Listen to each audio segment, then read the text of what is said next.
Salut à tous, c'est Pank de chez nous, bienvenue sur cette vidéo qui continue notre cheminement sur la PNL et la science. Toujours dans cette réflexion, est-ce que la PNL peut être validée par la science? Pour l'instant, on a de façon globale une idée sur laquelle la PNL manque de preuves scientifiques et de retours empiriques qui puissent permettre une validation. Néanmoins, on s'aperçoit que dans des sciences et des psychologies validées par la science comme la TCC ou l'hypnose, il y a des équivalences, ce qui peut nous permettre de nous dire, ok, même si aujourd'hui la sémantique qu'on utilise, même si la façon dont on fonctionne en PNL et vraiment avec le process PNL n'est pas forcément approuvé, le concept de fond et la plupart des équivalences qu'on a déjà trouvées prouvent qu'il y a une réalité fonctionnelle sur le terrain. On est sur la troisième génération. On a bossé un petit peu sur tout ce qui va être associé aux croyances. On va passer un peu aux valeurs. On va surtout avoir le boulot de Robert Dilts, tout simplement, avec la pyramide. Donc, cette période de travail sur les valeurs, on va avoir notamment la pyramide Lamarelle et un boulot qu'avait proposé Bendler également. Donc, je rappelle le principe de la pyramide. Donc ça a été créé par Diels. C'est des niveaux logiques, structure, les valeurs et les croyances selon 6 niveaux d'organisation allant des éléments concrets, environnement, au plus abstrait, identité, spiritualité. Donc là, c'est une technique qui a pour but d'identifier à quel niveau se situe le problème et explorer comment un changement à un niveau supérieur peut influencer positivement les niveaux inférieurs. Il existe en TCC un équivalent. Et en fait, c'est les schémas cognitifs, c'est le travail de base de Beck qui se rapproche de ce travail sur les croyances et l'identité.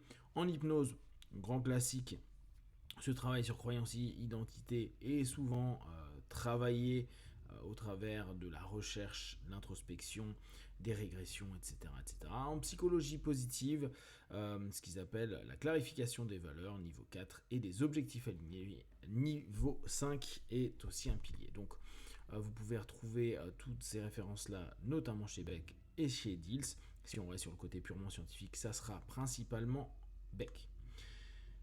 Une autre technique qui est connue en PNL, et j'imagine que vous l'avez déjà croisé, peut-être pas forcément utilisé, c'est la marelle de croyance. Donc ça a été mis en place sur un boulot collectif, hein, c'est pas spécifiquement une personne de la PNL. Souvent, vu que c'est associé au boulot de la pyramide de Diels, on met Diels, mais c'est pas forcément lui qui est au cœur.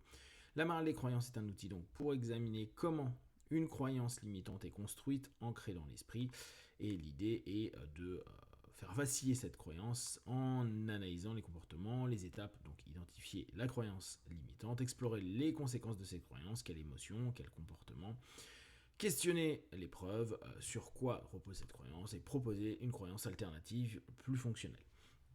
Hyper basique hein, comme principe. Pour ceux qui avaient suivi un peu quand j'étais allé faire New Code, c'est toute cette notion dissociative qui est souvent mise en place dans la PNL. Et là, ce rapport dissociatif est un rapport que l'on retrouve particulièrement en hypnose. Donc on peut se dire que cette perception en dissociation et avec distanciation peut permettre et ouvrir un ensemble de possibilités de compréhension. Donc en TCC, on a le questionnement socratique, on l'a déjà vu, hein, c'est l'équivalence qui va nous permettre de valider, hein, parce que ça reste dans le fond du questionnement sur ce que l'on croit, ce que l'on a comme valeur, et voir si c'est cohérent ou pas. Ça nous permet d'aller vers les pensées irrationnelles et trouver des alternatives rationnelles. Ça c'est en TCC.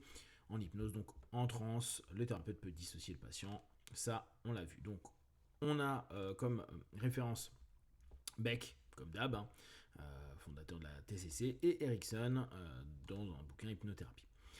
Il y a un troisième outil qui peut être sympa, l'alignement des valeurs et des croyances aussi, c'est assez connu.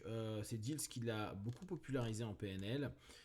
Donc ça permet de vérifier si les valeurs d'une personne soutiennent ou contredisent ses croyances Et objectif, par exemple, si une valeur de liberté entre en conflit avec une croyance limitante comme je dois toujours suivre les règles, l'objectif est de les harmoniser.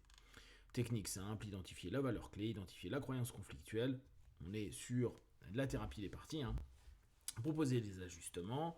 En TCC, on a évaluation et ajustement des croyances irrationnelles. Ça, c'est un classique. En psycho-positif, clarification des valeurs et alignement. Là, vous voyez que sur tout ce qui est valeurs, croyances, ça a tellement été bossé en psycho que ce que propose la PNL avec certains outils ou une façon de faire, on va le retrouver automatiquement dans d'autres disciplines qui ont été éprouvées par la science. On va finir par le cercle d'excellence, il y en a d'autres, mais on reste sur ces 4 points-là. Ça a été développé par Bandler, donc c'est pour à la base ancrer des états positifs, mais ça peut aussi renforcer les croyances pour aligner les valeurs importantes. C'est une des manières de faire, donc on identifie la situation ou la croyance positive, on revit l'expérience avec intensité et on l'ancre.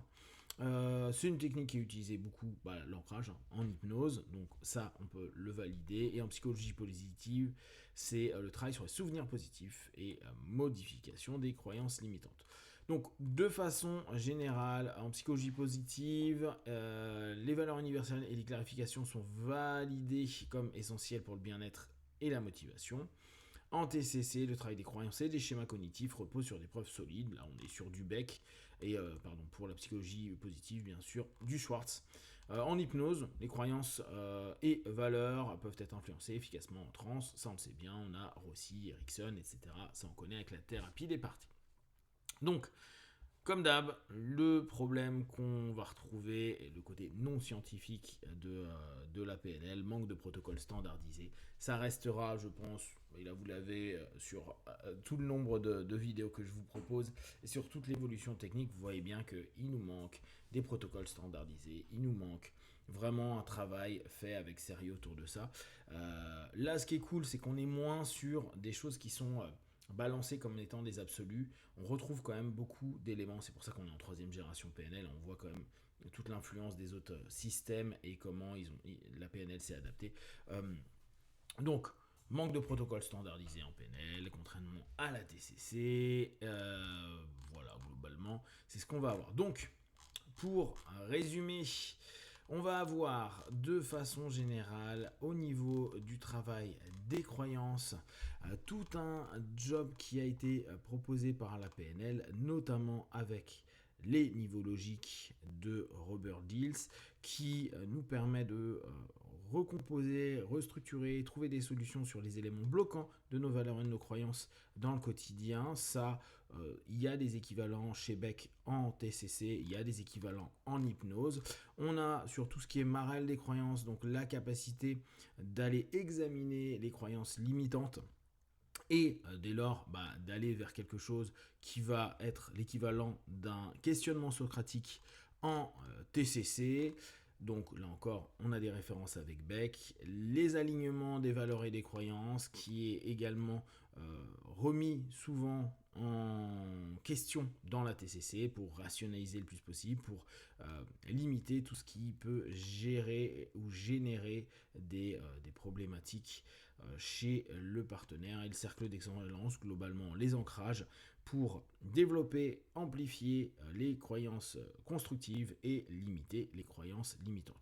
Dans tout ça, on est vraiment sur des éléments valeurs, croyances qui ont été tellement travaillés en psychologie que l'apport sur cette 3e génération de la PNL peut être validé par la science, non pas dans le processus habituel de la PNL, mais dans le processus global de la psychologie et de l'accompagnement à ce moment-là. Si vous avez des questions et des remarques, vous les partagez sur Facebook, YouTube, j'y répondrai le plus rapidement possible. Comme d'habitude, de tout ce que je propose, ne prenez que ce qui est bon et juste pour vous tester, observer, analyser et conclure. Be one, ciao.